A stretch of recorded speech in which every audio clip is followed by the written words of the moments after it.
Shalom Bapak Ibu, selamat pagi semuanya. Puji Tuhan, hari ini harinya Tuhan. Mari kita bersukaria. Semangat semuanya ya.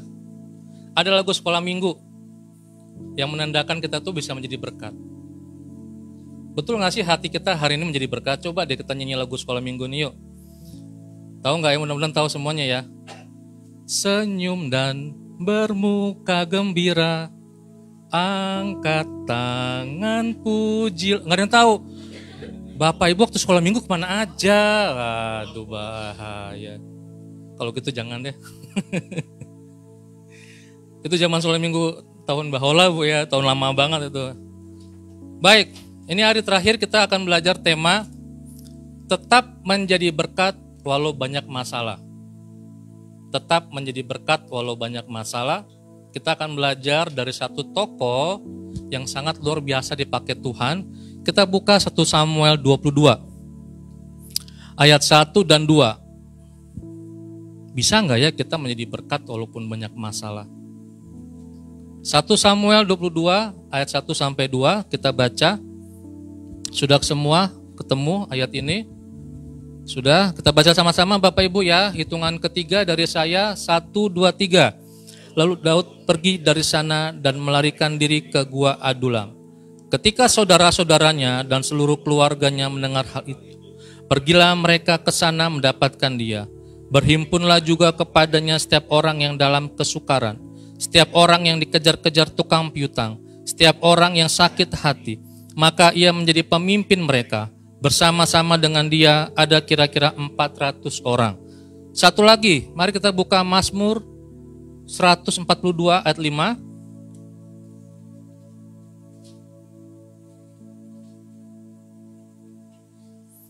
Mazmur 142 ayat 5. Sekali lagi kita membaca bersama-sama, hitungan ketiga, 1, 2, 3.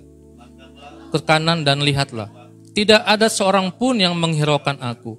Tempat pelarian bagiku telah hilang. Tidak ada seorang pun yang mencari aku. Puji Tuhan. Bapak Ibu yang terkasih dalam Tuhan Yesus, pergumulan dan penderitaan yang kita alami di dalam kehidupan ini mempunyai daya guncang yang luar biasa di dalam diri kita. Betul ya? Guncangannya tuh dahsyat. Dahsyat banget. Tidak terbilang berapa banyak orang yang mengalami stres. Tidak terbilang berapa banyak orang yang lari ke penyalahgunaan obat terlarang. Bahkan tidak terbilang berapa banyak orang yang bunuh diri akibat tidak kuat menahan guncangan ini. Guncangan keras dalam penderitaan hidup. Bahkan meskipun kita adalah orang beriman, kita tidak luput dari kerasnya guncangan hidup ini. Karena apa? Karena pergumulan dan penderitaan yang kita alami. Nggak tahan. Saudara, saya pernah mendengar satu kisah seorang pendeta. Dia, mohon maaf ya, sore-sore datang ke toko buku. Karena memang udah nggak punya duit lagi. Jemaatnya nggak ada yang memperhatikan. Dia butuh buku ini untuk anaknya sekolah. Dia ambil buku itu, dia pulang, ketahuan. Pendeta mencuri di toko buku. Kasihan. Karena apa? Dia nggak tahan dengan guncangan, nggak punya materi, jemaat nggak memperhatikan, anaknya butuh buku sekolah. Tidak jadi berkat ya. Bapak Ibu, ketika siapapun memikirkan penderitaannya, maka masing-masing orang akan menganggap penderitaannya lah yang paling menyedihkan. Saya yang paling menyedihkan. Padahal di balik semuanya itu ada lagi orang yang lebih menyedihkan. Di balik itu ada lagi orang yang lebih menyedihkan. Saudaraku yang terkasih, mengakhiri bulan ini, pertanyaannya, sudahkah kita menjadi berkat bagi orang lain? Ayo kita koreksi masing-masing. Bangun pagi bagaimana? Berangkat ke sini bagaimana? Sudahkah kita menolong orang yang membutuhkan pertolongan? Pertanyaan ini seharusnya menjadi sahabat terdekat dalam diri kita setiap hari. Mengapa demikian? Sebab tujuan Tuhan menciptakan manusia adalah untuk saling melengkapi dan menolong. Seperti dalam Injil Yohanes dikatakan, Yohanes 15 ayat 12. Inilah perintahku, yaitu supaya kamu saling mengasihi. Seperti aku telah mengasihi kamu. Bapak Ibu, kembali ke dalam firman Tuhan ini, kalau kita perhatikan ini bacanya seru loh, keren. Bagaimana Daud dalam kondisi dia seperti itu harus menjadi berkat. Kita lihat ya. Daud sedang bersembunyi di gua apa namanya? Adulam. Pinter anak sekolah minggu saya nih. Mantap. Dia akan dibunuh oleh raja siapa namanya? Saul. Wah, luar biasa. Opa Budi. Berarti nggak pernah bolos Pak sekolah minggu Pak. Itu gara-gara apa? Gara-gara Daud terlalu populer. Ya kan? Gara-gara Daud terlalu populer. Daud seorang perwira muda yang memang pada masa itu populer. Ia cakap memimpin pasukan. Ia juara memanah. Ia juga digemari orang karena cakap berpantun. Dan baik main kecapi. Banyak kelebihan Daud. Banyak kelebihannya. Begitu populernya Daud sehingga putra mahkota Raja Saul yang bernama Yonatan sangat memuja Daud. Mantep bro, kelebihan banyak dibanding kekurangan. Semua itu menyebabkan Raja Saul iri dan membenci Daud. Kebencian itu terus memuncak karena dipelihara. Ingat Bapak Ibu ya, kalau kebencian dipelihara, dia akan terus memuncak. Berkali-kali Raja Saul berniat membunuh Daud. Saudara, akibat kejadian itu Daud takut dan dia melarikan diri bersembunyi di gua-gua. Dari status yang begitu populer di kalangan istana, kini Daud menjadi buronan di gua-gua. Bayangkan, gimana nasibnya? Masalah berat nih, terguncang hidupnya Daud. Dari orang yang begitu populer, dicari dia. Daftar pencarian orang nomor 1 dari Raja Saul. Semua orang diperintahkan kalau ketemu Daud, habis. Nyawanya terancam. Bahkan pernah ia terpaksa berpura-pura gila untuk menyelamatkan diri dari kejaran tentara. Apa yang terjadi kalau seperti ini? Daud merana, ia kecewa, ia marah, ia sedih, dia takut, dia kesepian. Coba bayangkan deh Bapak Ibu, perasaan ini ada dalam diri kita, bener nggak? Aduh, udah gua sakit, jemaat kagak ada yang kunjungin, BPJS-nya kagak kebayar, belum bayar iuran, mau makan bubur, aduh, sedih banget ya. Saudara yang terkasih dalam Tuhan Yesus, di tengah penderitaannya, Daud berseru meminta pertolongan Tuhan. Dia menjerit kepada Tuhan. Jeritannya itu dicatat di dalam Mazmur yang lain. Mazmur pasal 34, Mazmur pasal 35, Mazmur 142, dan Mazmur 143. Nanti Bapak Ibu baca.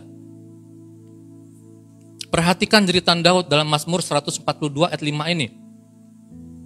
Pandanglah ke kanan dan lihatlah. Tidak ada seorang pun yang menghiraukan aku. Tempat pelarian bagiku telah hilang. Tidak ada seorang pun yang mencari aku. Kalau bahasa Indonesia sehari-hari pada masa ini sudah jatuh tertimpa tangga. Double. Naas banget ya. Saudara yang terkasih dalam Tuhan Yesus. Di tengah kesepian, di tengah tekanan, batin Daud, dia membutuhkan penghiburan dan semangat. Betul ya, idealnya seperti itu. Bisa gak sih orang kayak gini jadi berkat? Boro-boro jadi berkat, mikirin diri sendiri aja belum bisa. Gak bisa. Gak bisa. Pak Budi waktu komsel di rumah pernah cerita ya, bagaimana kondisi jalanan debu semua, jualan sepi. Tetap harus bisa menjadi berkat. Kemarin juga rumah Pak Sinto cerita, banyak masing-masing kita kisah hidupnya beda-beda. Tapi tengah-tengah kesulitan, bisa nggak saya menjadi berkat? Bapak Ibu, ketika kita berdoa sama Tuhan, ketika Daud berdoa pada Tuhan, apakah Tuhan mendengarkan jeritan hati Daud? Apakah Tuhan mendengar jeritan hati saya? Apakah Tuhan mengirim orang-orang yang dapat menghibur saya, menghibur Daud? Saya nggak bisa jadi berkat hari ini Tuhan, saya mau dihibur. Jualan saya bangkrut, saya ditipu orang. Mobil dibawa lari. Macam-macam. Bapak Ibu, kalau kita perhatikan, memang di bagian-bagian berikutnya Tuhan mengirim 2 gelombang orang ke tempat persembunyian Daud menurut 1 Samuel 22 ayat 1 dan 2. Tetapi siapa mereka? Dan apakah mereka datang untuk menghibur Daud? Gelombang pertama adalah sanak saudara dari Daud. Mereka bergabung dengan Daud. Ternyata mereka juga sedang dikejar oleh Raja Saul. Mereka mau ikut bersembunyi dengan Daud. Wah, bikin susah nih. Saya mau dihibur, lo ngapain datang ke sini? Ibarat seperti itu ya. Aku aja bersembunyi, lo ngapain ke sini? Jangan di sini deh, cari gua yang lain deh. Nanti kita ketemu loh, ketahuan loh. Ini kita banyak sendiri aja cari, apalagi rame-rame. Kan seperti itu. Gelombang kedua adalah setiap orang yang dalam kesukaran. Bayangkan ya, sama nih penderitaannya loh. Setiap orang yang dikejar-kejar tukang piutang. Setiap orang yang sakit hati. Ayat 2 bilang seperti itu. Apa yang mereka datang ke situ ngapain? Daud juga sedang menderita, ternyata mereka datang untuk meminta pertolongan Daud. Kalau bahasa sekarang, gile londro, gua aja lagi susah lo minta pertolongan. Cicilan gue banyak ini, lo minta utang lagi, gimana gue bisa bayarin? Ya bener kan Bapak Ibu, ini lagi menderita. Siapa di antara kita yang mau lagi menderita disuruh jadi berkat? Pasti mikir, gak akan mau, boro-boro jadi berkat. Mikir makan besok aja mungkin susah. Tetapi saudara yang terkasih dalam Tuhan Yesus, jadi ketika orang-orang ini datang pada Daud, bukan untuk menghibur Daud, bukan untuk mendorong semangat Daud, melainkan sebaliknya mereka itu minta penghiburan dan minta dorongan dari Daud, minta kata-kata motivasi. Daud, motivasi kami dong. Lu kan orang hebat, lu kan populer. Masa gak bisa motivasi gue? Mereka datang bukan untuk memberi pertolongan, melainkan untuk meminta pertolongan.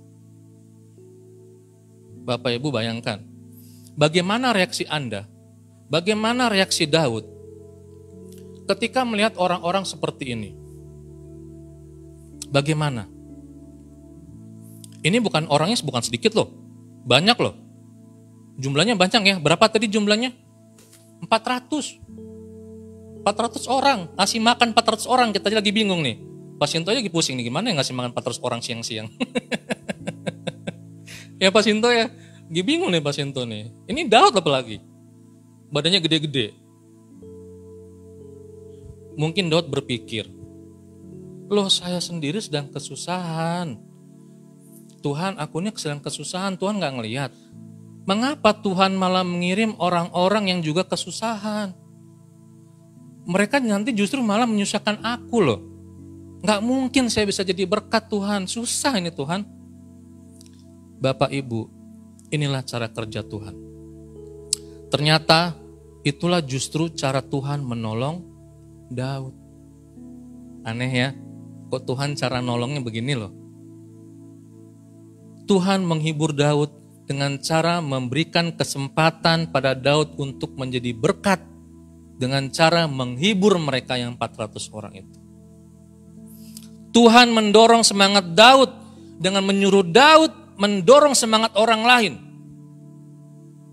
Dengan begitu, Tuhan memakai terapi yang menjadi objek berubah fungsi menjadi subjek. Terapi itu melibatkan naradidik dan mengubah Daud dari penerima yang pasif, ya, penerima yang pasif menjadi pemberi yang aktif. Kita kan biasanya kan jadi penerima, betul nggak? Maunya menerima berkat, maunya menerima berkat. Ketika dalam masalah kita nggak mau memberi berkat, tetap aja maunya menerima berkat. Tapi di sini Tuhan ngajarin Daud, woi Daud sadar, kamu tuh orang populer, ayo dong bangkit Daud, kamu jangan menjadi penerima berkat saja, berikan berkat di saat kamu sedang mengalami kondisi seperti itu.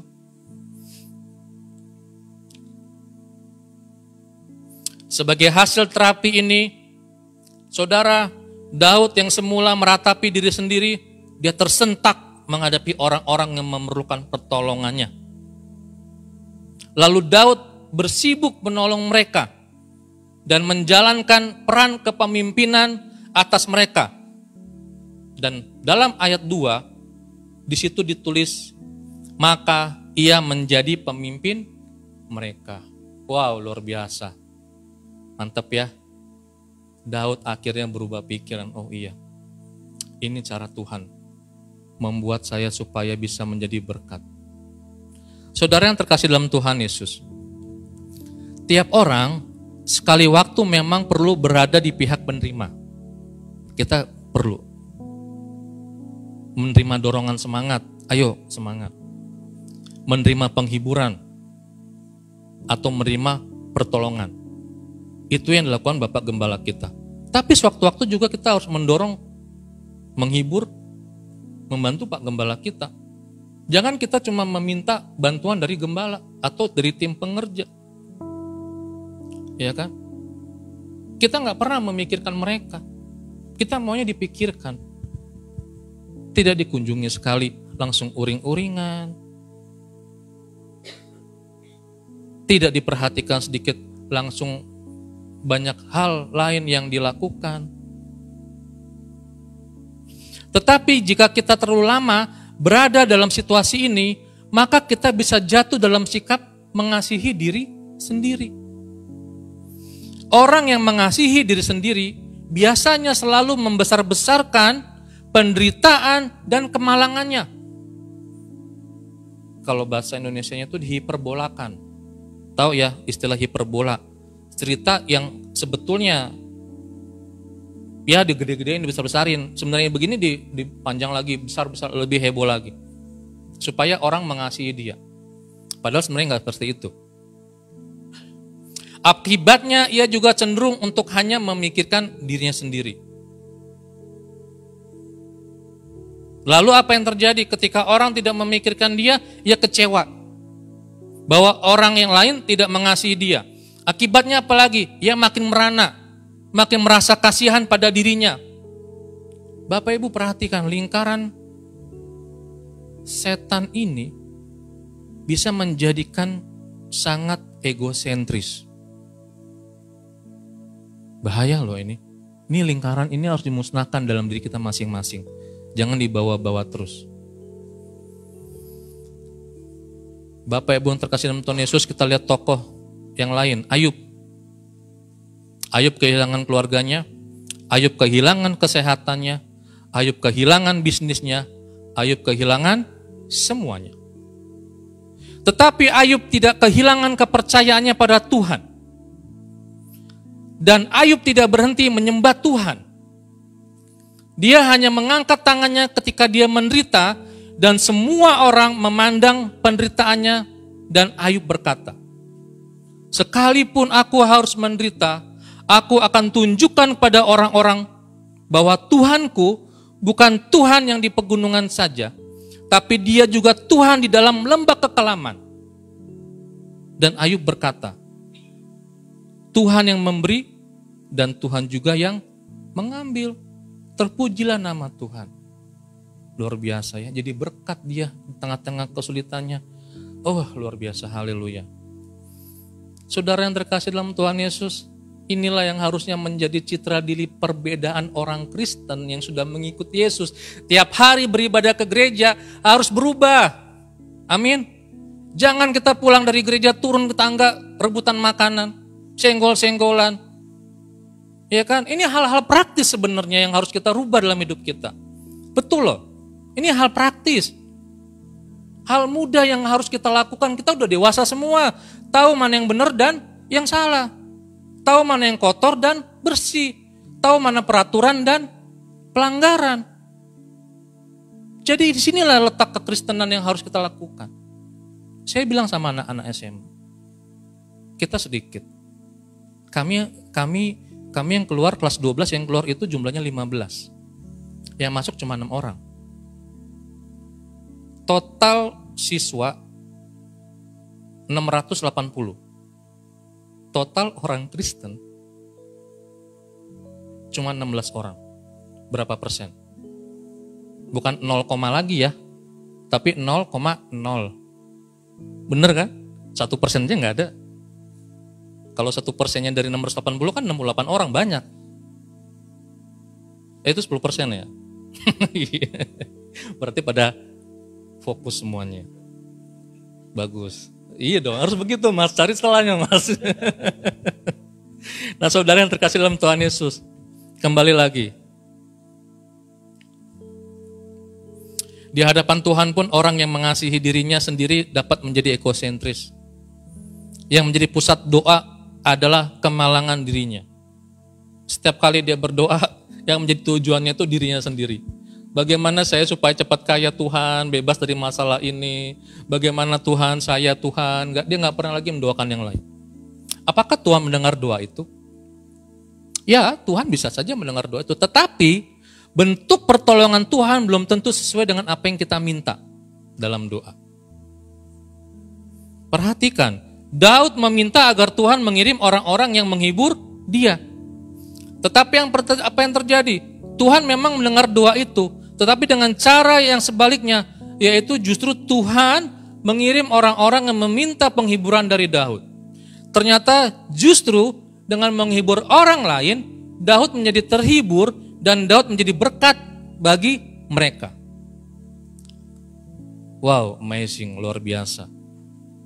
Jawaban doanya berbeda sekali, meleset 100% dari apa yang kita minta. Tapi itu yang terbaik bagi Tuhan, bukan bagi saya. Ada banyak penolakan Injil disebabkan oleh sentimen atas kesaksian negatif pada orang-orang Kristen. Karena kesaksian orang Kristen dalam kehidupan sehari-hari tidak menjadi berkat. Makanya Injil ditolak. Jadi bukan karena alasan doktrinal, melainkan penolakan disebabkan oleh citra buruk kehidupan para saksi Kristus itu, yaitu kita sendiri. Sehingga orang menolak kita. Jadi jangan salahkan kalau di dalam lingkungan kita ditolak. Periksa diri kita, kenapa saya ditolak? Entah mungkin saya jarang bergaul, entah mungkin saya nggak mengikuti kegiatan di komplek, di RT, sehingga orang menganggap eksklusif. Bisa jadi. Mereka hidup dengan cara yang sama seperti orang-orang lain di dunia ini. Kekristenan jadi tak menarik bagi banyak orang. Sama aja orang Kristen sama saya, suka nipu juga. Sama aja orang Kristen sama seperti saya, suka mainkan data, memanipulasi data, dokumen dipalsukan, sama aja. Gak ada bedanya, demi kepentingan sendiri, ya kan? Bagaimana kita melihat perubahan itu? Sulit loh. Saudara, janganlah kamu menjadi serupa dengan dunia ini. Daniel dan kawan-kawan di Babel, nama mereka diganti dengan nama-nama ala Babel. Tentu pakaian, bahasa, dan banyak hal mereka juga seperti orang Babel. Tetapi perhatikan, jati diri mereka tidak pernah berubah. Gak pernah dia berubah jati dirinya. Ketetapan hatinya untuk hidup bagi Allah tidak bergeser. Dan mereka tetap menjadi berkat. Bahkan mereka rela untuk rugi. Mereka rela teraniaya karena tak mau kompromi Iman mereka tetap teguh meski mereka mengalami masalah. Bapak Ibu, mari saudara, di tengah dunia dan hiruk pikuk dunia yang hebat ini, kita juga tetap menjaga jati diri kita supaya menjadi berkat dimanapun kita berada. Di akhir bulan ini, dengan semua penjelasan materi, sudahkah kita menjadi berkat? Saya hanya ingin mengatakan, Bapak Ibu, sudahkah Anda menjadi saluran berkat bagi orang-orang yang membutuhkan di sekeliling Anda? Sadarilah bahwa akan ada kebahagiaan yang luar biasa ketika kita bisa memberi dan menjadi berkat bagi orang lain yang membutuhkan. Dengan melakukannya, maka Anda menjadi kepanjangan tangan Tuhan untuk memberkati orang-orang di sekeliling Anda. Mari kita melakukannya. Pulang dari tempat ini, lakukan firman Tuhan ini. Amin.